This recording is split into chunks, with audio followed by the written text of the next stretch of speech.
Hello everyone, ఇలాంటి videos మీకు ముందుగా కావాలి అనుకుంటే మా ఛానల్ని సబ్స్క్రైబ్ చేసుకొని పక్కనే ఉన్న బెల్ ఐకాన్ని క్లిక్ చేయండి. అప్కమింగ్ రివ్యూలోకి వెళ్ళిపోదాం. ఎపిసోడ్ స్టార్ట్ అవ్వగానే మినిస్టర్ గారు మీటింగ్ని కండక్ట్ చేస్తారు కదా. రిషి ఎక్కడున్నాడో తెలియటం లేదు, నువ్వైనా చెప్పమ్మా వసుధారా అని చెప్పి వసుధారాని అడుగుతారు మినిస్టర్ గారు.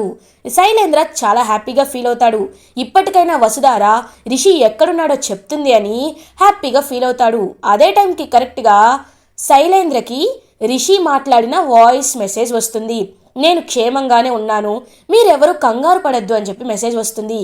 అయినా శైలేంద్ర మాత్రం ఇది ఫేక్ కావచ్చు అని అంటాడు. వెంటనే రిషి మినిస్టర్ గారికి కాల్ చేస్తాడు. హలో రిషి, ఎక్కడున్నావు, ఎలా ఉన్నావు అని చెప్పి మినిస్టర్ గారు అడగగానే రిషి, సార్ నేను మీరు అప్పగించిన మిషన్ ఎడ్యుకేషన్ సీక్రెట్ ఆపరేషన్లో ఉన్నాను, కాబట్టి నేను రావడానికి కాస్త టైం పడుతుంది, బట్ నేను క్షేమంగా ఉన్నాను అని చెప్పి ఇంకా అందరి ముందు స్పీకర్ పెట్టి చెప్తారనమాట మినిస్టర్ గారు ఇంకా రిషి గురించి. ఇంకా వెంటనే అందరూ బోర్డు మెంబర్స్ అయితే రిలాక్స్ అయిపోతారు. మినిస్టర్ గారు ఇంకా ఎవ్వరూ ఏమీ మాట్లాడద్దు, స్టూడెంట్స్తో నేను మాట్లాడతాను, రిషి క్షేమంగానే ఉన్నాడని కన్ఫర్మ్ చేసుకొని వెళ్ళిపోతారు.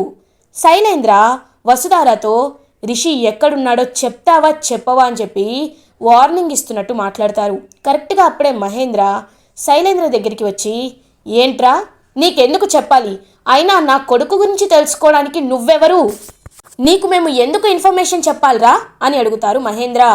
బాబాయ్ మీరు మరీ మితిమీరి మాట్లాడుతున్నారు అని అంటాడు శైలేంద్ర.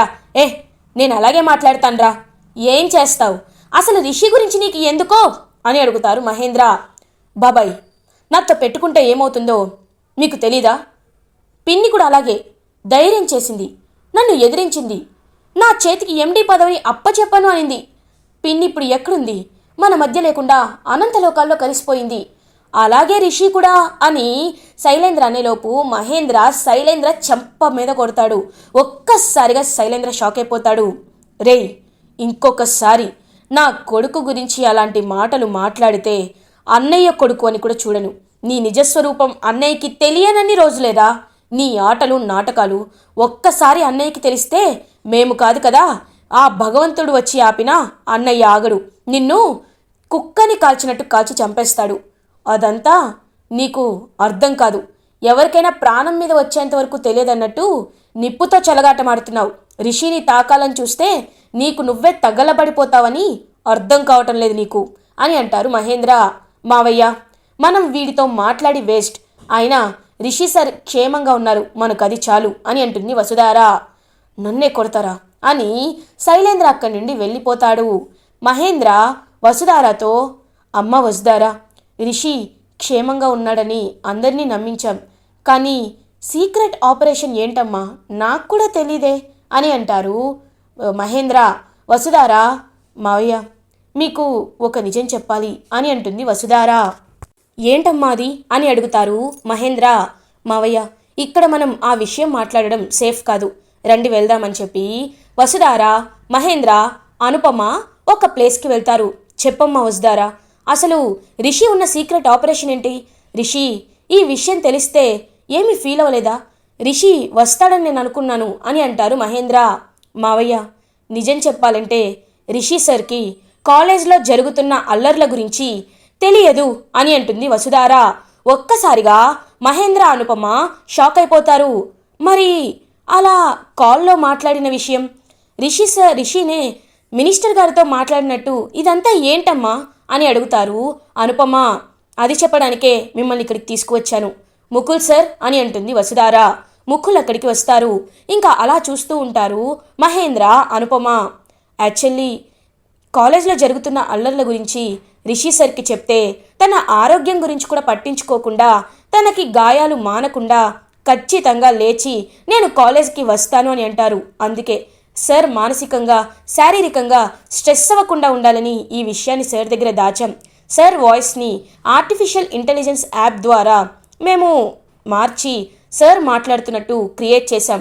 ఎలా అయితే ఆ రోజు ఆ గుంటనక్క శైలేంద్ర మన నుంచి తప్పించుకోవడానికి ఎలా రిషి సార్ వాయిస్ని, ముకుల్ సార్ వాయిస్ని మార్చగలిగాడో మేము కూడా అదే టెక్నాలజీని వాడి రిషి సార్ వాయిస్ని క్రియేట్ చేసి ముకుల్ సార్ ద్వారా రిషి సార్ ఒక సీక్రెట్ ఆపరేషన్లో ఉన్నట్టు చెప్పించాం అని అంటుంది వసుధార. ఒక్కసారిగా షాక్ అయిపోతారు మహేంద్ర అండ్ అనుపమ. అప్పుడే ఇంకా ముకుల్, అవును సార్, వసుధారా మేడం ఇచ్చిన ఐడియాతోనే ఇలా చేయడం జరిగింది. ఎందుకంటే రిషి సార్ ఇప్పుడు ఎక్కడున్నారో తెలియడం సేఫ్ కాదు. రిషి సార్ వాయిస్ ఖచ్చితంగా అందరికీ తెలుసు కాబట్టి రిషి సరే మాట్లాడారని అందరూ పూర్తిగా నమ్మారు. రిషి సరే ఆ సామ్రాజ్యానికి రాజు. అలాంటిది సార్ కాలేజ్ అనేది కష్టాల్లో ఉందని తెలిస్తే అర నిమిషం కూడా ఆలోచించకుండా వచ్చేస్తారు. అలా జరగకుండా ఉండాలనే నేను ఇలా చేశాం అని అంటారు ముకుల్. వెంటనే అనుపమ, ముకుల్ సార్, వసుధారా, మీరు నిజంగా చాలా మంచి పని చేశారు. ఎందుకంటే వాడికి అలాగే బుద్ధి చెప్పాలి, కానీ ఈ విషయం రిషికి చెప్పకుండా ఎన్నాళ్ళని దాచిపెడతాం అని అంటారు అనుపమ. అదే ఆలోచిస్తున్నాను మేడం. సార్ పూర్తిగా కోలుకున్న తర్వాత నేనే ఈ విషయాలన్నీ చెప్పి సార్ని ఒప్పిస్తాను అని అంటుంది వసుధారా. అమ్మ వసుధారా, నిజంగా నువ్వు ఇలా చేయడం వల్లే మంచిదైంది. లేకపోతే అటు రిషిని కంట్రోల్ చేయడం కూడా చాలా కష్టమయ్యేది. ఇటువైపు కాలేజ్ బోర్డ్ మెంబర్స్, మినిస్టర్ గారు కూడా టెన్షన్ పడ్డారు. ఇప్పుడు 2 ప్రాబ్లమ్స్కి ఒకటే సొల్యూషన్ దొరికింది. అమ్మ వసుధారా, రిషి ఇప్పుడు ఎలా ఉన్నాడు అని అడుగుతారు మహేంద్ర. సార్ ఇప్పుడు కోలుకుంటున్నారు మావయ్య. ఖచ్చితంగా ఇంకొక 2-3 రోజుల్లో లేచి నిలబడి నడిచేలా అవుతారని పెద్దమ్మ పెద్దయ్య చెప్పారు అని అంటుంది వసుధారా. అమ్మ వసుధారా, రిషిని నువ్వే జాగ్రత్తగా చూసుకోవాలి అని అంటారు మహేంద్ర.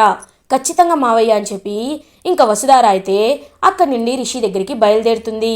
ఇది ఇలా ఉండగా శైలేంద్ర, చా ఏంటిలా జరిగింది? రిషి ఎక్కడున్నాడో ఖచ్చితంగా తెలుసుకోవాలనుకున్నాను, కానీ తెలుసుకోలేకపోయాను. రిషి వాయిస్తో, తన కాల్తో ఇక్కడ ఉన్న సిచ్యువేషన్ని చీటికలో మార్చేశాడు. ఇప్పుడు మళ్ళీ ఏం చేయాలి? రిషి ఎక్కడున్నాడో ఎలా తెలుసుకోవాలి అని ఇంకా బాగా ఇరిటేటింగ్గా ఫీల్ అవుతూ ఉంటాడు శైలేంద్ర. అప్పుడే ధరణి శైలేంద్ర దగ్గరికి వస్తుంది. ఏవండి, ఏంటి అలా ఉన్నారు అని అడుగుతుంది. నీకవసరమా అని అంటాడు శైలేంద్ర. అలా కాదండి, షేర్ చేసుకుంటే పెయిన్ తగ్గుతుందని నేను చాలా చోట్ల విన్నాను. మీ బాధను నాతో షేర్ చేసుకుంటే కాస్త మీ బర్డెన్ తగ్గుతుంది కదా అని అంటుంది ధరణి. ఏం చెప్పమంటావు ధరణి, ఏం చెప్పమంటావు? అయినా రిషి ఎక్కడున్నాడో అర్థం కావటం లేదు. కాలేజ్లో అన్ని గొడవలు జరుగుతున్నా, అల్లర్లు జరుగుతున్నా రిషి జాడని ఎవరు కనిపెట్టలేకపోతున్నారు. పోనీ నీకేమైనా తెలుసా? రిషి ఎక్కడున్నాడో తెలుసా అని అడుగుతారు శైలేంద్ర. అయినా తెలుసుకొని ఏం చేస్తామండి అని అంటుంది ధరణి. అలా అంటావేంటి ధరణి? తెలుసుకుంటేనే కదా రిషిని వెళ్ళి మనం చూడొచ్చు, రిషితో మాట్లాడచ్చు, అసలు రిషికి ఏం జరిగిందో తెలుసుకోవచ్చు అని అంటాడు శైలేంద్ర. అయినా రిషిని వసుధారా చూసుకుంటుందిలేండి అని అంటుంది ధరణి. ఇంక వెంటనే శైలేంద్ర, వసుధారా ఎప్పుడు చూసుకుంటుంది, కానీ నేను మాత్రం తట్టుకోలేను. ఖచ్చితంగా రిషి ఎక్కడున్నాడో నేను తెలుసుకొని తీరుతాను అని చెప్పి అక్కడి నుండి వెళ్ళిపోతాడు శైలేంద్ర. శైలేంద్ర భద్రకి కాల్ చేస్తాడు. హలో రేయ్, ఆ రిషి గురించి ఏదైనా తెలిసిందా అని అడుగుతారు. లేదు సార్, నేను అదే ప్రయత్నంలో ఉన్నాను, కానీ వసుధారా మేడం గురించి ఎలాంటి ఇన్ఫర్మేషన్ తెలియటం లేదు. మహేంద్ర సార్ని అడిగాను, వసుధారా ఇంటికి నన్ను పంపుతానన్నారు, కానీ ఎప్పుడు పంపిస్తారో తెలియదు అని అంటాడు భద్ర. అంటే ఇంకా నువ్వు అక్కడే కూర్చొని మా బాబాయ్కి సేవలు చేస్తూ, మా బాబాయ్ కారులో పెట్రోల్ కొట్టిస్తూ, డీజిల్ ఫిల్ చేస్తూ పనివాడిలా ఉండిపోతావా అని అంటాడు శైలేంద్ర. సార్ అని అంటాడు భద్ర. లేకపోతే ఏంట్రా, ఆ రోజే కనబడగానే వేసేమని చెప్పాను, కానీ నువ్వు మాత్రం నేను అన్ని పనులు చాలా నెమ్మదిగా చేస్తాను, ఎవరికి తెలియకుండా చేస్తాను, 100 హత్యలు చేశాను అని ఓ డప్పు కొట్టుకుంటూ తిరిగావు. చూడు, నువ్వు ఏం చేస్తావో నాకు తెలీదు. వసుధారా ఇంటి అడ్రస్ నీకు తెలుసు, వసుధారా ఎక్కడుంటుందో తెలుసు. అలాంటప్పుడు వసుధారాని వెళ్ళి తన్ని వేసేసి ఆ రిషిగాన్ని కూడా వేసేసిర్రా, లేకపోతే నా చేతుల్లో నువ్వు చేస్తావు అని చెప్పి కాల్ కట్ చేస్తాడనమాట శైలేంద్ర. ఇది ఇలా ఉండగా వసుధారా రిషి దగ్గరికి వెళ్తుంది. వసుధారా, కాలేజ్కి వెళ్ళావా అని అడుగుతారు రిషి. వెళ్ళాను సార్, బోర్డ్ మీటింగ్ ఉంటే చూసుకొని వస్తున్నాను అని అంటుంది వసుధారా, కాలేజ్ని చూసి చాలా రోజులైంది, కాలేజ్ని చూడాలనిపిస్తుంది, నేను కాలేజ్కి రావాలనిపిస్తుంది అని అంటారు రిషి. సార్, ముందు మీ ఆరోగ్యం కుదిరిపడితే ఖచ్చితంగా మనం కలిసే కాలేజ్కి వెళ్తాం సార్ అని అంటుంది వసుధారా. అప్పుడే ఆ పెద్దయ్య, నువ్వేమి బాధపడద్దు బిడ్డా, ఇంకొక 2 రోజులు మళ్ళీ రిషి బాబు లేచి మళ్ళీ చక్కగా తను ఎలా అయితే అంతకుముందు ఉండేవాడో అలాగే లేచి నడుస్తాడు అని అంటారు పెద్దయ్య. వసుధారా హ్యాపీగా ఫీల్ అవుతుంది. ఇంకా అలా బయటికి వస్తుంది వసుధారా. చక్రపాణి, అమ్మా వసమ్మ, కాలేజ్లో ఏదో గొడవలు అన్నావు, ఇప్పుడు అంతా బాగుందా అమ్మా అని అడుగుతారు. అంతా బాగుంది నాన్న. ముకుల్ సార్ సహాయంతో నేను అక్కడున్న ప్రాబ్లంని కొద్ది రోజులైతే ఆపగలిగాను. ఎలాగో ఒక 2-3 రోజుల్లో రిషి సార్ కోలుకుంటారు కాబట్టి ఖచ్చితంగా రిషి సార్ తిరిగి కాలేజ్కి వస్తారు, అందరికీ సమాధానం చెప్తారు. మా అత్తయ్య గారిని చంపిందెవరో కూడా రిషి సార్ ముందే మేము బయట పెడతాం అని ఇంకా హ్యాపీగా ఫీల్ అవుతుంది వసుధారా. ఇది ఇలా ఉండగా శైలేంద్ర రౌడీలకి కాల్ చేసి, రేయ్ నీకు చక్రపాణి అడ్రస్ ఇస్తాను, అందరూ కలిసి వెళ్ళండి, 2-3 కాదు గుంపుగా వెళ్ళండి, వెళ్ళి వాడి ఇంటిపై దాడి చేయండి, ఒకవేళ అక్కడ వసుధారా కనబడితే దాన్ని వేసేయండి, లేకపోతే రిషిని కూడా వేసేయండి అని కాల్ చేసి చెప్తాడనమాట శైలేంద్ర. వెనక్కి తిరిగి చూడగానే అక్కడ ఫణీంద్ర ఉంటారు. ఒక్కసారిగా షాక్ అయిపోతాడు శైలేంద్ర. డాడీ మీరేంటిక్కడ అని అడుగుతారు. ఎవరితో మాట్లాడుతున్నావు అని అంటారు ఫణీంద్ర. ఏదో ఇంపార్టెంట్ కాల్ వస్తే అని అంటాడు శైలేంద్ర. అవునా, సరే అని అక్కడి నుండి వెళ్ళిపోతారు ఫణీంద్ర. ఏంటి డాడ్ కొంచెం వింతగా ప్రవర్తిస్తున్నారు, ఒకవేళ నేను మాట్లాడిన మాటలు డాడీ వినేశారా అని ఆలోచనలో పడతాడు శైలేంద్ర. ఫణీంద్ర ఆలోచిస్తూ ఉంటారు. శైలేంద్ర వసుధారాన్ని చంపేయమని ఎవరికో చెప్తున్నాడు అంటే ఆ రోజు విన్న వాయిస్ రికార్డ్ నిజమేనా? శైలేంద్ర నిజంగా తప్పు చేశాడా అని ఆలోచనలో పడతారు. దీనికి ఈ క్వశ్చన్కి ఆన్సర్ ఎవరు చెప్పగలరు? మహేంద్రనా? లేదు, మహేంద్ర చెప్పాలంటే ఎప్పుడో చెప్పేవాడు. కానీ మహేంద్ర, వసుధార, అనుపమ వీళ్ళందరూ ఆ రోజు ఆవేశంగా మా ఇంటికి వచ్చారు. మహేంద్ర గన్ పట్టుకొని మరీ వచ్చాడు, చంపాలని చూశాడు అంటే ఖచ్చితంగా మహేంద్ర నిజం చెప్పడు. ఈ ప్రశ్నలకి సమాధానం చెప్పే ఒకే ఒక్క వ్యక్తి అని ఫణీంద్ర కారులో బయలుదేరతారు. ఇంకా అలా బయట బాల్కనీ నుండి చూస్తూ ఉంటాడనమాట శైలేంద్ర. ఏంటి డాడీ ఎక్కడికో బయలుదేరుతున్నాడు అని ఇంకా అలా ఆలోచిస్తూ ఉంటాడనమాట శైలేంద్ర. ఫణీంద్ర ముకుల్ని వెళ్ళి మీట్ అవుతారు. సార్ మీరిక్కడికి అని అడుగుతారు ముకుల్. మీతో ఒక ముఖ్యమైన విషయం మాట్లాడాలి, నిజం చెప్పాలంటే నేను ఒక విషయం మిమ్మల్ని అడగాలనుకుంటున్నాను అని అంటారు ఫణీంద్ర. అడగండి సార్ అని అంటారు ముకుల్. జగతి హత్య కేసులో ప్రధాన నిందితులని మీరు మా కొడుకుని అనుమానించారు, తర్వాత ఇప్పుడు అంతా బయట ఏమీ జరగనట్టే ఉంటున్నారు, నిజం చెప్పండి, జగతిని చంపింది నా కొడుకా, శైలేంద్రేనా అని అడుగుతారు ఫణీంద్ర. ఒక్కసారిగా ముకుల్ షాక్ అయిపోతారు. అంటే సార్ అది ఇప్పుడు మీకు ఈ డౌట్ ఎందుకు వచ్చింది అని అడుగుతారు ముకుల్. సార్ నాకు సమాధానం చెప్పండి, ఎందుకంటే శైలేంద్ర ఇంతకు ముందే కాల్లో మాట్లాడడం నేను విన్నాను. ఎవరికో వసుధారాని చంపేయండి అని చెప్పి ఫోన్ చేసి ఆర్డర్ వేశాడు, అందుకే నాకు అనుమానం వచ్చింది. నిజం చెప్పండి, జగతిని చంపించింది శైలేంద్రేనా? చెప్పండి చెప్పండి ముకుల్ అని అడుగుతారు ఫణీంద్ర. ఇంకా ముకుల్ ఏమీ ఆలోచించకుండా అలా ఇంకా పక్కకి చూస్తూ ఉంటారు. సార్ నేను మిమ్మల్ని సిన్సియర్గా అడుగుతున్నాను, నాకు నా కొడుకని కాదు, ఆ ప్లేస్లో ఎవరున్నా నేను వాళ్ళని శిక్షించాలి, చెప్పండి, మీరు ఏమీ భయపడద్దు, టెన్షన్ పడద్దు, నాకు నిజం తెలియాలి అని అంటారు ఫణీంద్ర. సార్ మీరు ఏదైతే అనుకుంటున్నారో అదే నిజం, జగతి మేడంని చంపింది ఎవరో కాదు, మీ అబ్బాయి శైలేంద్రే అని అంటారు ముకుల్. ఒక్కసారిగా ఫణీంద్ర షాక్ అయిపోతారు, ఇంకా అలా స్టన్ అయిపోతారు. అప్పుడే ముకుల్ పక్కనే ఉండే అసిస్టెంట్ అయితే ఇదంతా ఇంకా కాల్లో శైలేంద్రకి వినిపిస్తూ ఉంటాడనమాట. శైలేంద్ర కూడా ఒక్కసారిగా స్టన్ అయిపోతాడు. మీరు అంటుంది నిజమేనా అని అంటారు ఫణీంద్ర. అవును సార్, నేను చెప్పేది నిజమే. ఎలా అయితే జగతి మేడంని ప్రీ ప్లాన్డ్గా పక్కాగా చంపాలనుకుంటున్నాడో ఇప్పుడు రిషి సార్ ఇన్ఫర్మేషన్ని కూడా తెలుసుకొని రిషి సార్ని కూడా అలాగే చంపాలని చూస్తున్నారు మీ అబ్బాయి శైలేంద్ర. తను 1-2 కాదు, చాలా కుట్రలు, చాలా హత్యలు చేశాడు. అసలు ఇప్పుడు రిషి సార్ ఈ పరిస్థితిలో ఉన్నారంటేనే దానికి కారణం శైలేంద్ర.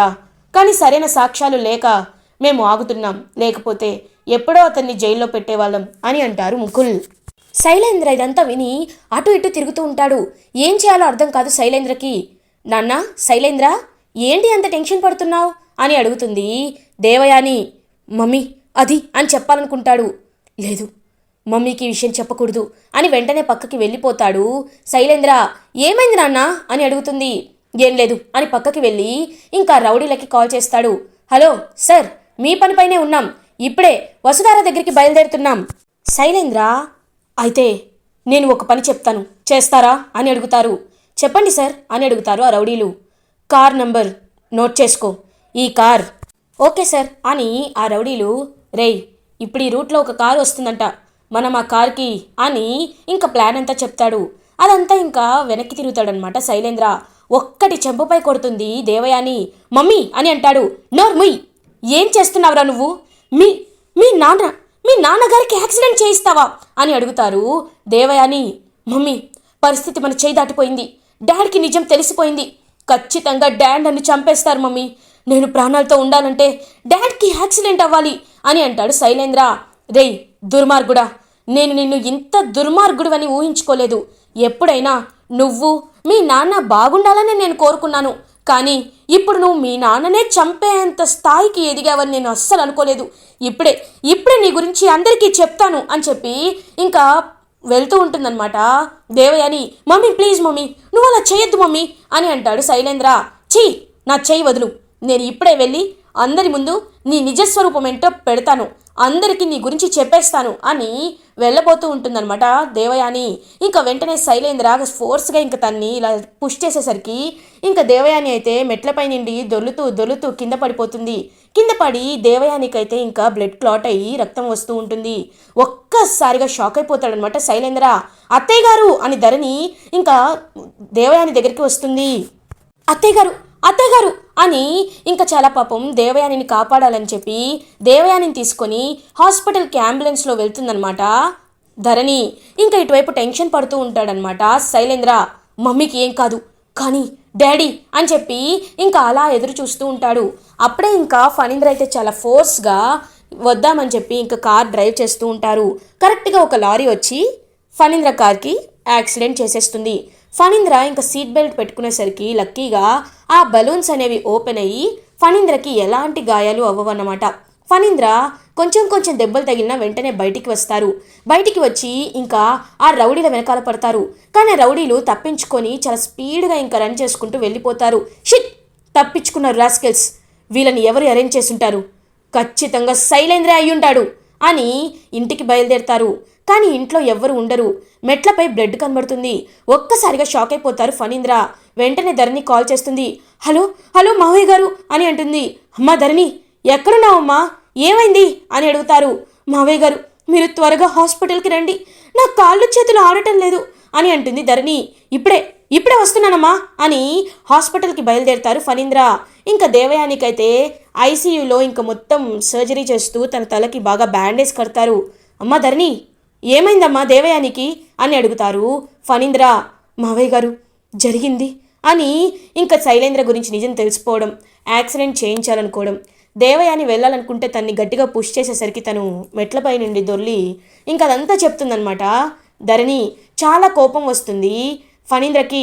ఎక్కడమ్మా, ఎక్కడ వాడు అని అడుగుతారు ఫణీంద్ర. నిజం తెలియగానే తను పారిపోయారు, ఎక్కడికి వెళ్ళారో తెలియదు మావయ్య గారు అని అంటుంది ధరణి. వాడు పారిపోయాడా అని చెప్పి ఇంకా ఫణీంద్ర అయితే చాలా కోపంతో రగిలిపోతూ ఉంటారు. అప్పుడే మహేంద్ర, వసుధార, అనుపమ వీళ్ళు కూడా హాస్పిటల్కి రీచ్ అవుతారు. ఇంకా దేవయానికైతే డాక్టర్లు వచ్చి, దేవయాని వీరికి బ్లడ్ అవసరం, బ్లడ్ చాలా బ్లీడింగ్ అయింది, హాస్పిటల్కి కాస్త లేట్గా రీచ్ అవడంతో తనకి బ్రెయిన్లో ఉన్న బ్లడ్ కూడా మొత్తం బయటికి వస్తుంది, సో ఖచ్చితంగా తన బ్లడ్ అనేది కావాలి అని చెప్పి చెప్తారు. ఇంకా ఎవరికి ఏమీ అర్థం కాదు. ఇంకా అప్పుడే తన బ్లడ్ గ్రూప్ అనేది ఓ నెగిటివ్, తన బ్లడ్ గ్రూప్ శైలేంద్రకి తప్ప ఎవరికీ లేదు. ఇప్పుడు ఏం చేయాలి అని ఆలోచిస్తూ ఉంటారు. మహేంద్ర నేను ఇస్తాను అనేలోపు, లేదు మొన్న మీరు ఇచ్చారు కదా, మీరు ఒక్కసారి బ్లడ్ డొనేట్ చేశాక చేయాలంటే మళ్ళీ ఇంకొక 1 మంత్ పడుతుంది అని చెప్పి డాక్టర్స్ చెప్తారు. ఇప్పుడు ఏం చేయాలని ఆలోచిస్తూ ఉంటే మావయ్య గారు నేను ఇస్తాను అని చెప్పి ధరణినే దేవయానికి బ్లడ్ ఇస్తుంది. ఇంకా ఫణీంద్ర ఆలోచిస్తూ ఉంటారు శైలేంద్ర గురించి. శైలేంద్ర అయితే ఎస్కేప్ అయిపోతాడు. ఇలా ఎపిసోడ్ ఎండ్ అవుతుంది. ఫర్దర్ ఎపిసోడ్ రివ్యూస్ ముందుగా మీకు కావాలి అనుకుంటే మా ఛానల్ని సబ్స్క్రైబ్ చేసుకోండి. Thanks for watching.